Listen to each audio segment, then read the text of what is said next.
तो बिहार में कभी भी बदल सकती है सरकार। लालू जी ने नीतीश कुमार जी को बड़ा ऑफर भेज दिया है।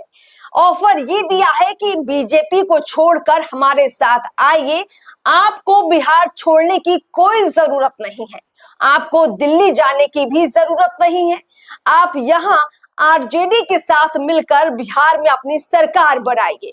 लालू जी ने इतना बड़ा ऑफर नीतीश कुमार जी को भेजा हो और नीतीश कुमार विचार ना करे, ऐसा तो नहीं हो सकता। नीतीश कुमार जी को जब जब ऐसे बड़े ऑफर आरजेडी की तरफ से मिलते रहे, उन्होंने उस पर काम तो किया है, इसीलिए कई बार इधर उधर आने का उन्होंने आंकड़ा भी स्थापित किया है। खैर, कुल मिलाकर ये बात तो साफ है कि बिहार में लोग समझ नहीं पा रहे कि नीतीश कुमार खुद बिहार छोड़कर जा रहे हैं, अपनी सीएम की कुर्सी बीजेपी को खुले दिल से सौंप कर जा रहे हैं, या फिर किसी दबाव में वो ऐसा कर रहे हैं, या फिर अपने बेटे निशांत को सीएम बनाने के लिए ऐसा कर रहे हैं, या फिर वाकई में उन्होंने नैतिकता के आधार पर सोच लिया है कि उनकी सेहत अब दुरुस्त नहीं है, तो बिहार का जिम्मा अब बीजेपी के हाथों में पूरी तरीके से सौंप दिया जाए। अब इन सवालों के बीच में जो आरजेडी ने ये बड़ा खेल किया है, जो लालू यादव जी ने इतना बड़ा मैसेज भेजा है नीतीश कुमार जी के लिए, इसके बाद बिहार की राजनीति में एक तरह से भूचाल आ गया है। बड़ी ऊहापोह की स्थिति बन चुकी है। थोड़ा डर बीजेपी वालों के मन में भी है कि कहीं नीतीश कुमार जी अंतिम क्षण में कहीं कोई खेल ना कर दे, कहीं कोई पलटी ना मार दे। तो सवाल ये है कि ये जो खबर है ये कितनी सच खबर है, क्या वाकई में ऐसा हुआ है कि आरजेडी उनको ऐसा कोई ऑफर दे रही है। दूसरा बड़ा सवाल ये है कि क्या वाकई में जदयू आंकड़ों के लिहाज से इस कंडीशन में है कि अगर वो बीजेपी का साथ छोड़ दे तो वो आरजेडी के साथ जाकर सरकार बना सकती है। दोनों के जवाब यहाँ आज हम लोग एनालिसिस में आपको देने जा रहे हैं। नमस्कार, मैं अर्पिता और आप देख रहे हैं पीओ भारत। देखिए, आरजेडी के प्रधान महासचिव और विधायक है रणविजय साहू। अब रणविजय जी ने खुले दिल से साफ तौर पर कहा है कि नीतीश जी, आप क्यों परेशान होते हैं, आपको कहीं जाने की जरूरत नहीं है, आप अपनी सरकार बनाइए, आप मुख्यमंत्री बने रहिए, हम आपको पूरा समर्थन देने को तैयार हैं, आपको किसी दबाव में आने की जरूरत भी नहीं है। यानी ये बात बहुत कंफर्म है, क्लियर है, साफ सुथरी है कि राजद की तरफ से, आरजेडी की तरफ से, तेजस्वी यादव, लालू यादव की तरफ से नीतीश कुमार जी को ये ऑफर दिया गया है। सवाल ये है कि क्या जमीनी हकीकत ऐसी है जदयू की कि वो आरजेडी के साथ जाकर सरकार बना सकती है? जवाब है बिल्कुल है, क्यों नहीं।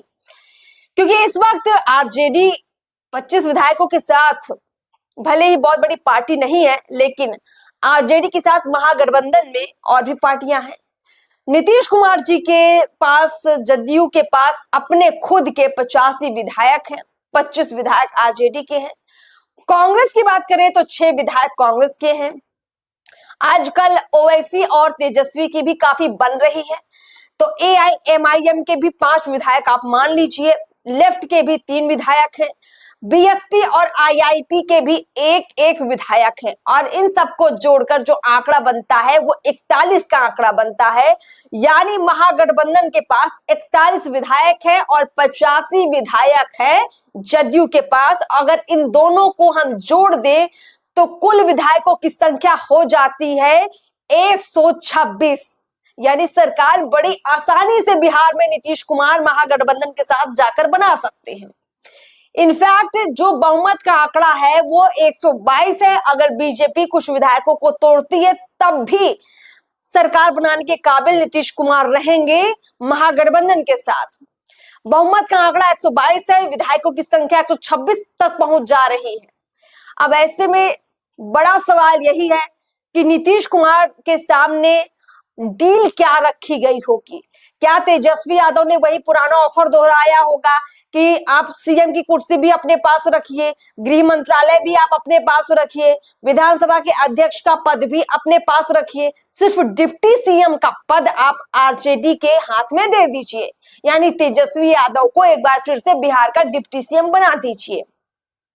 देखिए, कुल मिलाकर यही लगता है कि यही ऑफर जो है आरजेडी की तरफ से नीतीश कुमार को दिया गया होगा, क्योंकि फिलहाल आरजेडी इतनी मजबूत नहीं है कि वो बहुत बड़े आंकड़े पेश करे, बहुत बड़ी डिमांड रखे नीतीश कुमार के सामने।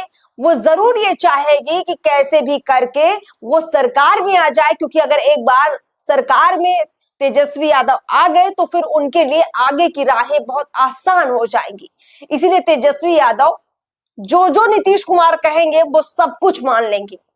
देखिए, नीतीश कुमार बीजेपी के साथ इस वक्त जो डील कर रहे हैं वहां बहुत पेचीदा तरीके से मामला फंस गया है। बीजेपी चाहती है कि जो विधानसभा के अध्यक्ष का पद है, जो बड़ा महत्वपूर्ण पद होता है, इससे सत्ता बनती बिगड़ती है, यहां तक खेल होता है, ये पद बीजेपी के पास आ जाए। बीजेपी ये भी चाहती है कि जब नीतीश कुमार इस्तीफा दें तो जो गृह विभाग इस वक्त सम्राट चौधरी के पास है वो बीजेपी के पास ही बना रहे।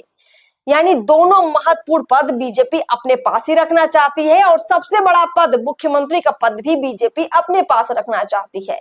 यानी मुख्यमंत्री का पद भी बीजेपी का हो, विधानसभा के अध्यक्ष का पद भी बीजेपी के पास हो और गृह विभाग भी बीजेपी के पास हो। अगर तीनों महत्वपूर्ण विभाग बीजेपी के पास चले जाएंगे तो फिर जदयू के हाथ में क्या बचेगा। नीतीश कुमार इसी सोच में पड़े हुए हैं। अब नीतीश कुमार जी ने जिस भी रणनीति के तहत ये कदम उठाया कि वो बीजेपी के हाथ में सत्ता की चाबी सौंपने जा रहे हैं, उससे तो ये अनुमान लगता है कि उन्होंने आगे का जरूर कुछ ना कुछ सोचा होगा।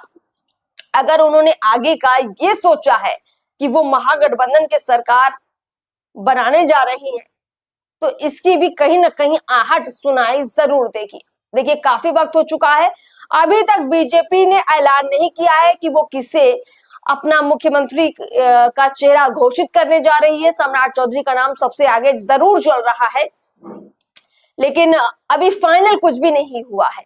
और जब तक कुछ भी फाइनल ना हो तब तक आप ये मान कर चलिए कि नीतीश कुमार कुछ भी खेल कर सकते हैं। और ये खेल इस आधार पर तय होगा कि नीतीश कुमार को सबसे बढ़िया ऑफर कौन देता है, आरजेडी देती है या फिर बीजेपी देती है।